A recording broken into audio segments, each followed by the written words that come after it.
वैकुंठ का शाब्दिक अर्थ है जहाँ कुंठा न हो।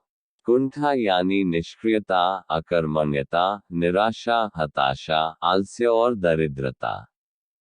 इसका मतलब यह हुआ कि वैकुंठ धाम ऐसा स्थान है जहाँ कर्महीनता नहीं है, निष्क्रियता नहीं है।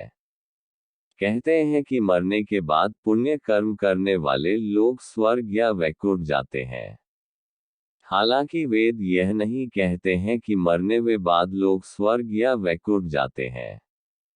वेदों में मरने के बाद की गतियों के बारे में उल्लेख मिलता है और मोक्ष क्या होता है इस पर ही ज्यादा चर्चा है। खैर, हम आपको पुराणों की धारणा अनुसार बताना चाहेंगे कि वैकुंठ धाम कहाँ है और वह कैसा है। हिंदू धर्म के अनुसार कैलाश पर महादेव ब्रह्मलोक में ब्रह्मदेव बसते हैं। उसी तरह भगवान विष्णु का निवास वैकुंठ में बताया गया है। वैकुंठ लोक की स्थिति 3 जगह बताई गई है: धरती पर, समुद्र में और स्वर्ग के ऊपर। वैकुंठ को विष्णुलोक और वैकुंठ सागर भी कहते हैं। भगवान श्री कृष्ण के बाद इसे गोलोक भी कहने लगे। क्योंकि श्री कृष्ण और विष्णु एक ही हैं, इसीलिए श्री कृष्ण के निवास स्थान को भी वैकुंठ कहा जाता है। पहला वैकुंठ धाम। धरती पर बद्रीनाथ, जगन्नाथ और द्वारिकापुरी को भी वैकुंठ धाम कहा जाता है। चारों धामों में सर्वश्रेष्ठ हिंदुओं का सबसे पावन तीर्थ बद्रीनाथ, नर और नारायण पर्वत श्रृंखलाओं से घिरा, अलकनंदा नदी के बाएं तट पर नीलकंठ पर्वत श्रृंखला की पृष्ठभूमि पर स्थित है। भारत के उत्तर में स्थित यह मंदिर भगवान विष्णु का दरबार माना जाता है। बद्रीनाथ धाम में सनातन धर्म के सर्वश्रेष्ठ आराध्य देव श्री बद्रीनारायण भगवान के 5 स्वरूपों की पूजा अर्चना होती है। विष्णु के इन 5 रूपों को पंच बद्री के नाम से जाना जाता है: श्री विशाल बद्री, श्री योगध्यान बद्री, श्री भविष्य बद्री, श्री वृद्ध बद्री और श्री आदि बद्री।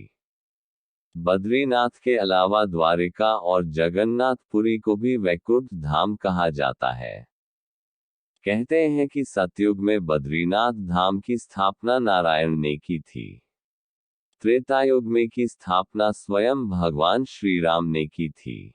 द्वापर युग में द्वारिकाधाम की स्थापना योगीश्वर श्री कृष्ण ने की और कलयुग में जगन्नाथ धाम को ही वैकुंठ कहा जाता है। पुराणों में धरती के वैकुंठ के नाम से अंकित जगन्नाथपुरी का मंदिर समस्त दुनिया में प्रसिद्ध है। ब्रह्मा और स्कंद पुराण के अनुसार पुरी में भगवान विष्णु ने पुरुषोत्तम नीलमाधव के रूप में अवतार लिया था। दूसरा वैकुंठ धाम। दूसरे वैकुंठ की स्थिति धरती के बाहर बताई गई है। इसे ब्रह्मांड से बाहर और तीनों लोकों से ऊपर बताया गया है। यह धाम दिखाई देने वाली प्रकृति से 3 गुना बड़ा है। इसकी देखरेख के लिए भगवान के 96 करोड़ पार्षद तैनात हैं। हमारी प्रकृति से मुक्त होने वाली हर जीवात्मा इसी परमधाम में शंख, चक्र, गदा और पद्म के साथ प्रविष्ट होती है। वहां से वह जीवात्मा फिर कभी भी वापस नहीं होती। यहाँ श्री विष्णु अपनी 4 पटरानियों श्रीदेवी, भूदेवी, नीला और महालक्ष्मी के साथ निवास करते हैं। इसी वैकुंठ के बारे में कहा जाता है कि मरने के बाद विष्णु भक्त पुण्यात्मा यहाँ पहुँच जाती है। पुराणों के अनुसार इस वैकुंठ की स्थिति हमारे ब्रह्मांड के परे है। जीवात्मा जब उस वैकुंठ की यात्रा करती है, तो उसको विदा देने के लिए मार्ग में समय के देवता, प्रहर के देवता, दिवस के देवता, रात्रि के देवता, दिन के देवता, ग्रहों के देवता, नक्षत्रों के देवता, माह के देवता, मौसम के देवता, पक्ष के देवता, उत्तरायण के देवता, दक्षिणायन के देवता, सभी तलों अतल, सुतर, पाताल आदि के देवता, सभी 33 कोटि के देवता पहले उसे पुनः किसी योनि में धकेलने का प्रयास करते हैं या वैकुंठ जाने देने से रोकते हैं। लेकिन जो जीवात्मा प्रभु श्री विष्णु की शरणागति होता है उसको ये सभी एक पाद विभूति के अंतिम सीमा तक जाते हैं और त्रिपाद विभूति के बाहर प्रवाहित होने वाली विरजा नदी के तट पर छोड़ देते हैं। इसी एक पाद विभूति में हमारा संपूर्ण ब्रह्मांड और सारे लोक अवस्थित हैं। इस एक पाद विभूति की सीमा के बाद शुरू होता है वैकुंठ धाम।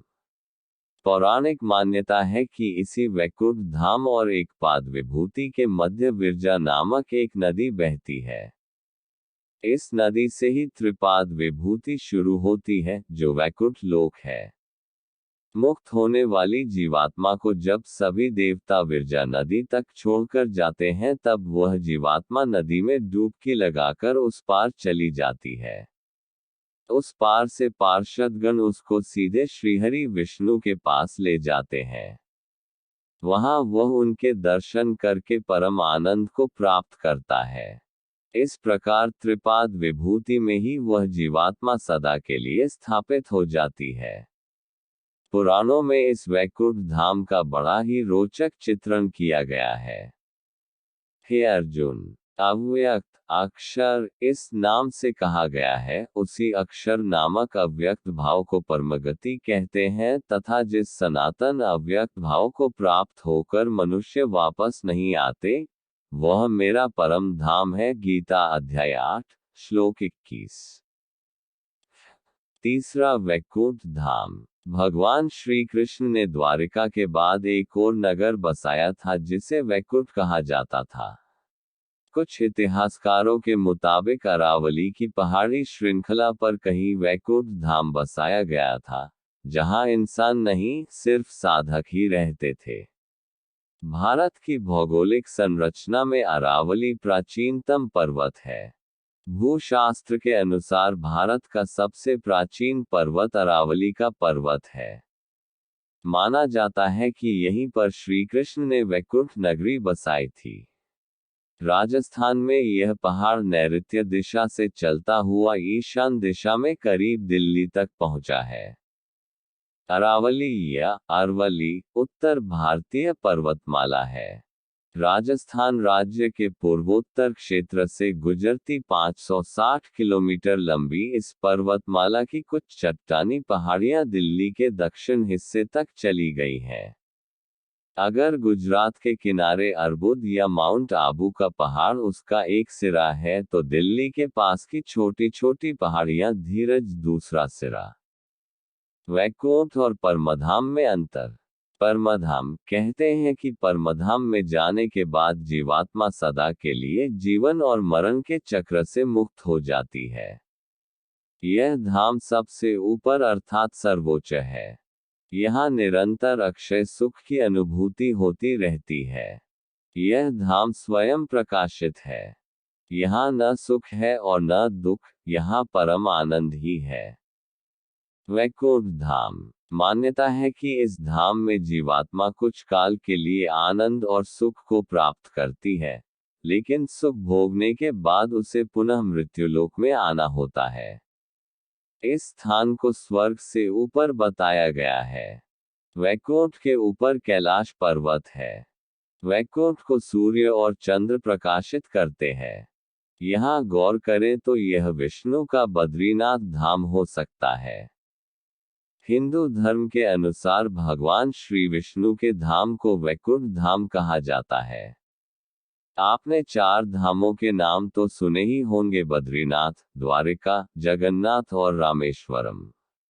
इसमें से बद्रीनाथ धाम भगवान विष्णु का धाम है। मान्यता के अनुसार इसे भी वैकुंठ कहा जाता है।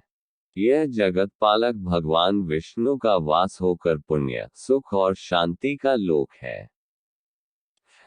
हे अर्जुन, जिस परम पद को प्राप्त होकर मनुष्य लौटकर संसार में नहीं आते, उस स्वयं प्रकाश परम पद को न सूर्य प्रकाशित कर सकता है, न चंद्रमा और न अग्नि ही, वही मेरा परम धाम है। गीता अध्याय 15 श्लोक 6। हे अर्जुन, ब्रह्मलोक सहित सभी लोग पुनरावर्ती हैं, परंतु हे कुति पुत्र, मुझको प्राप्त होकर पुनर्जन्म नहीं होता, क्योंकि मैं कालातीत हूँ और ये सब ब्रह्मादि के लोक काल द्वारा सीमित होने से अनित्य हैं। गीता अध्याय 8 श्लोक 16।